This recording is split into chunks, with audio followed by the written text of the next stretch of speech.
La France métropolitaine en vert oublie-t-elle les Outre-mer où le virus circule activement? Nous irons en Guyane, voisine du Brésil, très touchée, où un village s'auto-confine. Avec nous, le député de la première circonscription de Guyane, Gabriel Serville, qui reproche à Paris de nier ou de ne pas reconnaître les spécificités des DOM-TOM. Les Outre-mer, toujours malades du Covid-19.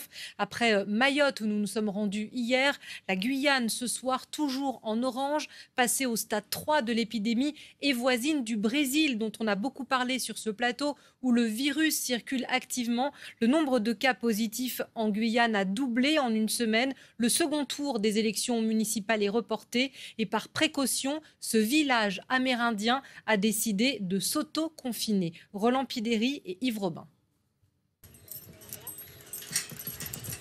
Un cadenas et une chaîne, symbole de la volonté du village d'agir pour se protéger. La décision de s'auto-confiner a été prise vendredi à l'unanimité. Une clé sera remise à chaque famille pour entrer dans le village, mais aussi pour en sortir. Le Covid-19 est en train de prendre une proportion grandissante chaque jour. Le taux de personnes atteintes, on a décidé tout simplement de faire comme on peut, de s'auto-confiner, d'essayer de préserver notamment nos anciens et puis de nous préserver nous-mêmes de toutes les façons. Aucun visiteur ne devra franchir ces barrières.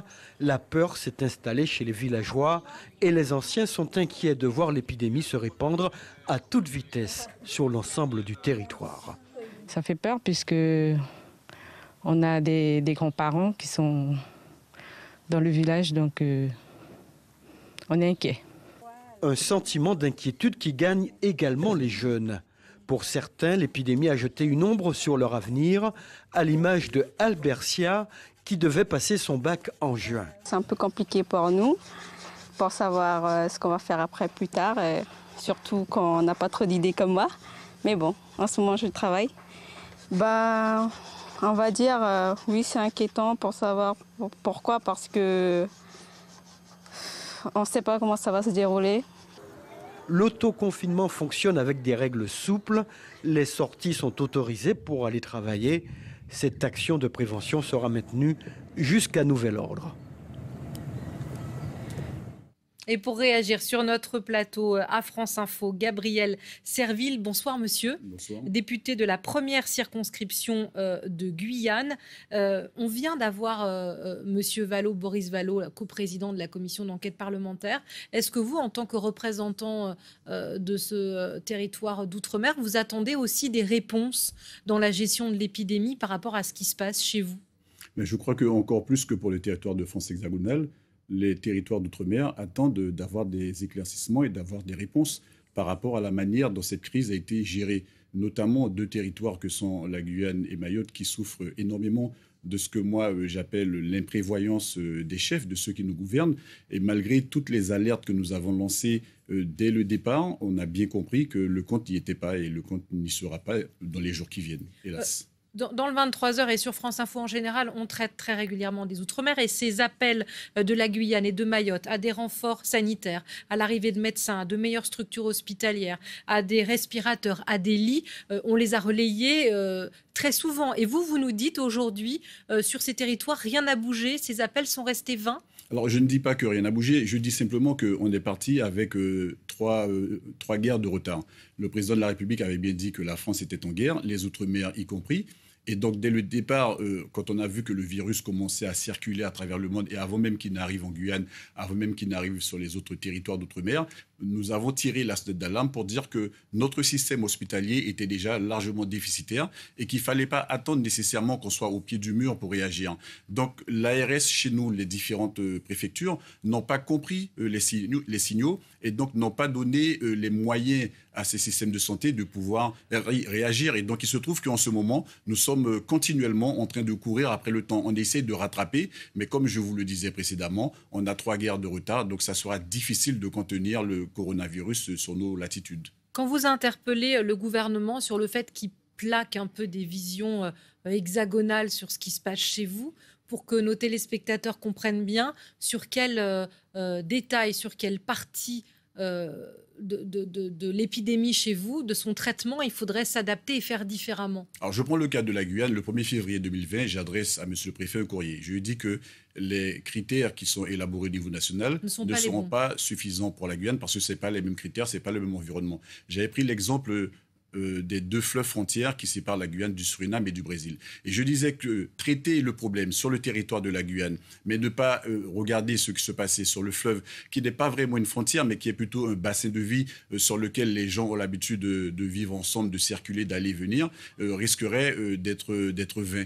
Et effectivement, on a constaté que les choses ont démarré tout doucement avec des gens qui revenaient de ce rassemblement religieux à Mulhouse. Et puis dans la foulée, lorsque l'épidémie s'est installée au niveau du Brésil, les espèces de transhumances que nous voyons au quotidien ont permis au coronavirus de circuler de part et d'autre du fleuve. Et au moment où le gouvernement a compris qu'il fallait réagir sur le territoire de la Guyane, eh bien, je considère qu'il était déjà trop tard. En plus de ce que j'ai fait remarquer que chez nous, il y a 60% des gens qui vivent en dessous du seuil de pauvreté et qui habitent dans des maisons où ils n'ont pas accès à l'eau courante. Des personnes qui sont déjà avec des facteurs de comorbidité. Donc, tous les ingrédients étaient réunis pour que l'arrivée du coronavirus en Guyane explose et nous mette dans des situations difficiles. Alors, bien évidemment que la Guyane a bénéficié des garanties de prêts que l'État a mis en place pour les entreprises. On a vu arriver des personnels qui relèvent de la réserve sanitaire. Mais encore une fois, je vous dis que le virus a déjà pris une telle avance par rapport aux mesures qui sont mises en place que je crains fortement que la Guyane ne dépasse rapidement la situation de Mayotte. Et aujourd'hui,